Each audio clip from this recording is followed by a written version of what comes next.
Evening News. Very good evening to you. I'm Lisa Broom. This is the CBC Evening News. Cleanup has started at the sprawling near 58-acre property at Sam Lord's Castle in St. Philip, which is being rebuilt. Peter Thorne has that story.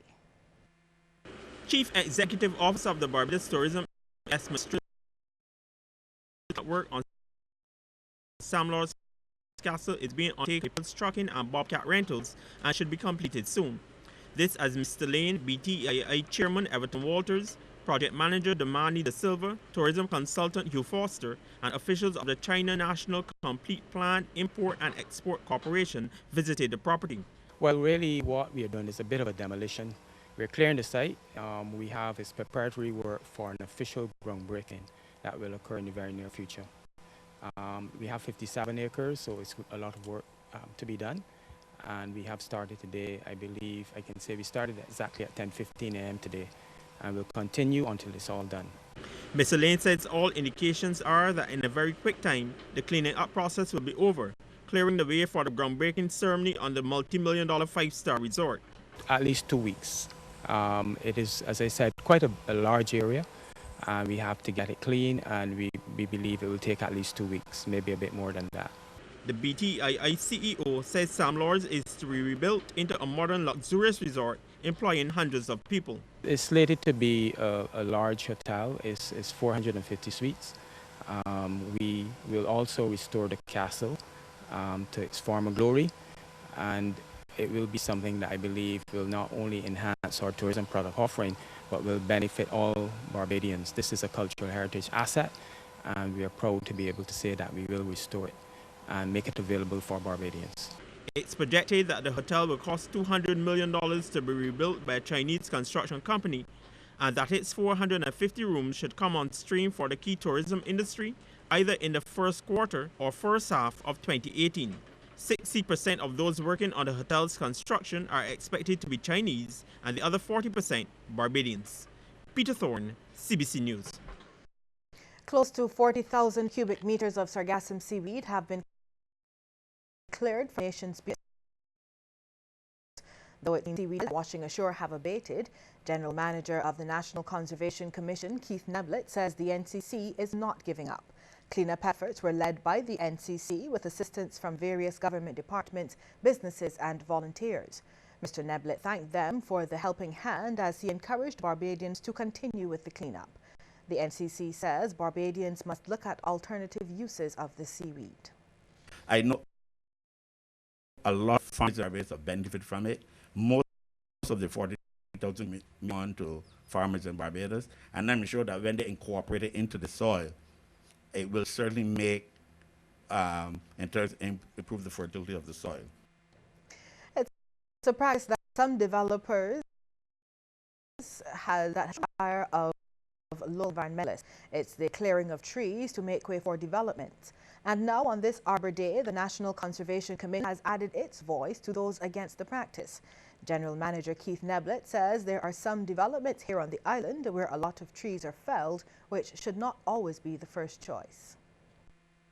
Which I believe they can work around. And I always refer to the fact by the NUPW years ago when they want to remove pretty close about 10 mahogany trees. I think Minister Erskine Simo was the minister at that time. I said that we need to preserve them. And that is why you will find that there's a walkway around the trees going across by NUP and all those mahogany trees. And that's because NCC took a stance in saying that we need to protect them. Otherwise, just for another 6 feet of road, we would have lost about nearly 10 well-established mahogany trees. I'm saying that same approach needs to be taken in terms of the development in the island. As part of its activities to mark Arbor Day, planting exercise and powering NCC training in tissue culture were presented with their certificates during that ceremony. There, it was also revealed that over 30,000 trees have been planted over the last 18 years, and the work doesn't stop there. Mr. Neblett says the NCC will embark on a program where 4,000 trees will be planted over the next 5 years. We don't about 1,000, but we have to take it out, and we recognize it is not just an NCC thing. What we want is all those persons who are involved and the whole nurse get involved. Every land can provide 200 or 300 trees, not to NCC. You can give it and distribute it around to the community service clubs. And there are too many open spaces. If you go and look at in terms of the amount of sports facilities and grounds that you have with Sports Council, a lot of the areas do not have any trees, no shade. In other news now, classes will resume as usual tomorrow at the Alexandra School. Close to fall about noon yesterday affected several parts of the school, including the main parking area in front of the principal's office. In fact, the entire school was virtually flooded, forcing scores of the children to wade through water to make their way home. CBC visited the school earlier today, and Principal Orson Aline explained what happened. We have a well system in the yard that is to facilitate the runoff of the water, but obviously the amount of water was such that it cannot overwhelm the system. Mobilized quite quickly through the safety, and we tried to move them from the area of the water to a point where we felt comfortable that they were safe. And all members of staff and all students yesterday, we recognized that we had to work quickly to ensure that everything was done properly. All persons were safe. We had no injuries or no major damage of the facility. We had just an area in the industrial, the home economics area, and the area where the rooms were flooded. Mr. Allen further, the school has been restored tomorrow. A minor earthquake was recorded off Barbados yesterday. The 3.9 magnitude quake struck about 26 minutes to 7. It was recorded 131 kilometers northeast of Bridgetown and 246 kilometers east of Castries, St. Lucia. The Commonwealth, as an international association, is still as relevant as ever to Barbados and the region. Gilly Metzgen, political officer at the British High Commission, says the significance of the body goes beyond offering employment and educational opportunities. The Commonwealth actually at 53 members is the largest grouping, and it's a very important way of soft power, which I think is a concept that we would all understand, that actually the way that members of the Commonwealth interrelate one to another is a very important way of making sure that technological developments are spread throughout the developing world. It's a very useful way of, particularly the small island developing states, ensuring that their message is heard in a bigger forum, in a forum which is not just SIDS, but also in developed nations as well. So I think it's a difficult big picture, but I think it's a very valuable one nonetheless. She was speaking during this morning's launch of activities to mark the 30th anniversary of the Barbados branch of the Royal Commonwealth Society. A special relay set for next Tuesday will culminate with a cultural presentation at the Garrison Savannah, coordinated by the Ministry of Culture, Sports and Youth. It will showcase, among others, some of the young artists of the ministry's various development programs. The theme is a young Commonwealth is in keeping with the mandate of our ministry, and we are happy to support the venture by the Royal Commonwealth Society. It comes at a time also where we are now in the ministry celebrating our National Youth Week, and of course it comes on a day just before the celebration of the International Youth Day, which is on September the 30th. So we are happy to be part of this event because, again, as I said, it's consistent with the objectives that we've set within our ministry to provide opportunities for empowerment and for participation of our young people. Proceedings will also acknowledge Her Majesty Queen Elizabeth II, who this month became the longest circuit in British history. Her Royal Highness Princess Anne will be on hand for the celebrations. We'll have more news for you in just a moment, but first we want to get your take on this question. Do you think trees and green spaces should form part of any new development in Barbados? Text yes or no to short code 8111. The results for you at the end of the news.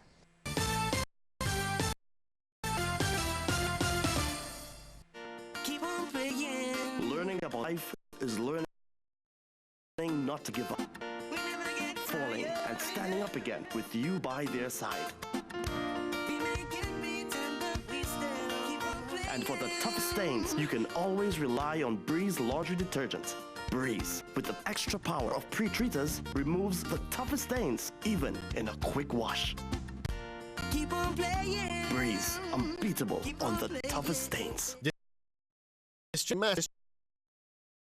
Distribution.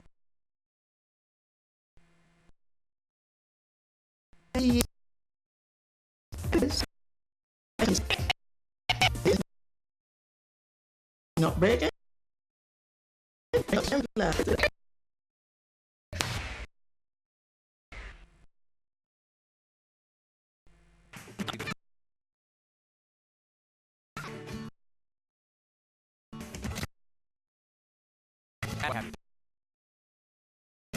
You are.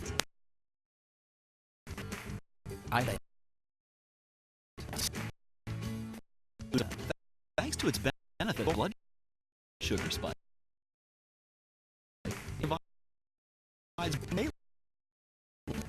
Keep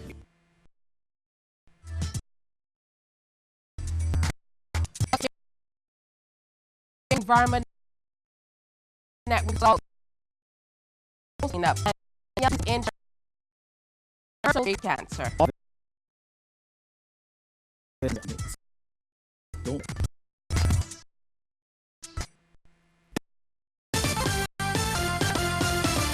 The Employment Rights Tribunal handed down its first ruling. More people are turning to it to have their cases heard.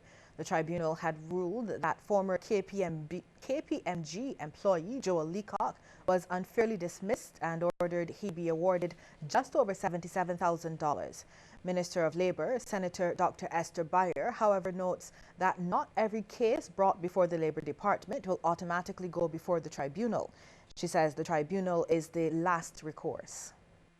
As before, when the Labour Department with an issue, the staff at the Labour Department do what they've been doing for decades. The Labour Department is 75 years old this year, and what they have been doing and what they have mastered is conciliation. So when you come with an issue, they will investigate, they will speak to all involved, they will speak to your employer, if you come as the worker, they will speak to your employer, and they will try to conciliate, they will put the parties down and they will have a chat and see how the matter can be resolved. But what will happen then, if it is not resolved then it will go to the Employment Rights Tribunal. Senator Dr. Bayer notes that as Minister of Labour, she will still have a say on some matters such as industrial disputes. She says the ministry has worked on the Holidays with Pay Act, as this is an area which forms several cases before the Labour Department. We've tightened up some things in that legislation as well, so that it would be easier to have those and clearer for all involved, so that those matters would be resolved. So that's the Holidays with Pay. Right now we are working on, and we're just about finished, the sexual harassment legislation, and I'm going to have to do a series of talks on sexual harassment. The next time I hope to address you, that's not me. The next time I hope that I address you, I hope that it will be on the matter of the sexual harassment legislation, because I know that that is going to require a lot of sensitization and information. Barbados' drug plan for 2015 to 2020 had finalized and is now before Cabinet for consideration. This was disclosed by Attorney General Adriel Brathwaite as he addressed the opening of a 4-day national seminar on illicit drug production, synthetic drugs, and new psychoactive substances at the Crane Resort yesterday. He said in formulating the drug plan, a holistic approach will be used in terms of how officials would treat legal and illegal substances, and to have one body that champions the overall legal framework. He added once Cabinet gives its approval, the plan will be implemented. He explained the drug plan, which was for 5 years, outlined the island's overall framework in terms of its response to the international best practices for legal and illegal substances.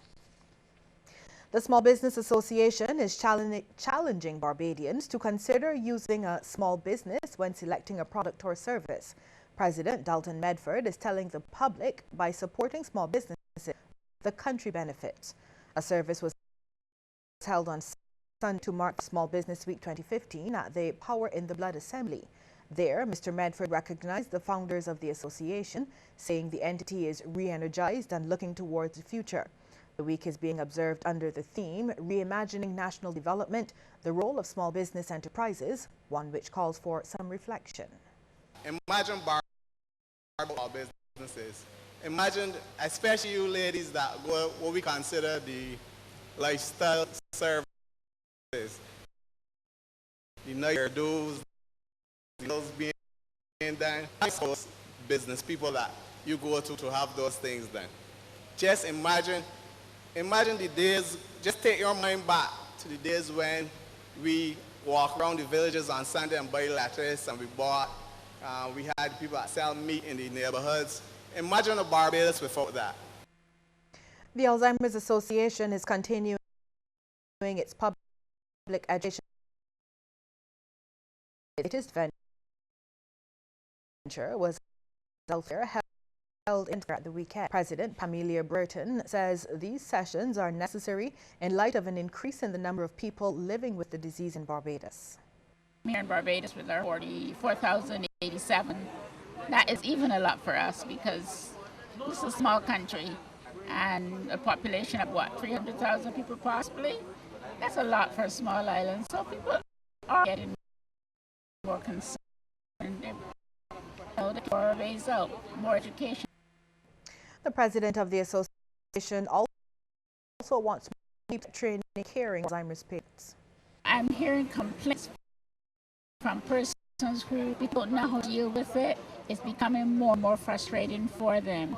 I've heard of persons with Alzheimer's who have been abused in terms of their checks and so on when they get the social security checks and so on. Physically abused, I haven't heard of them personally, but lately I've heard people talking about it on the side of this person that may be slapped or that person may be pushed aside or so on. And I don't doubt it because I can see it happening considering the type of disease it is. If you don't understand it, you don't know how to deal with it, you're going to assume the person is being bad. And to tell the truth, persons with dementia are not mad and they're not bad. Well, what was originally intended as a meeting to talk about grievances turned into an opportunity for benevolence. Close to 100 public service vehicle operators turned up at the National Union of Public Workers yesterday for a previously scheduled meeting with Transport Minister Michael Lashley. But according to Industrial Relations Officer Roger Gibson, that meeting was called off in favor of one held over the weekend. The operators who gathered at Dalkeith then decided to take up a collection to help the people of storm-ravaged Dominica. Spokesman for the group, Sean Best, says the effort will continue for as long as it can be sustained, since the workers in the industry are anxious to find a way to help. Well, still to come, a look at some of the stories making headlines across the region. But first, a reminder that we want to hear from you on this question. Do you think that trees and green spaces should form part of any new development in Barbados? Text yes or no to short code 8111. We'll have the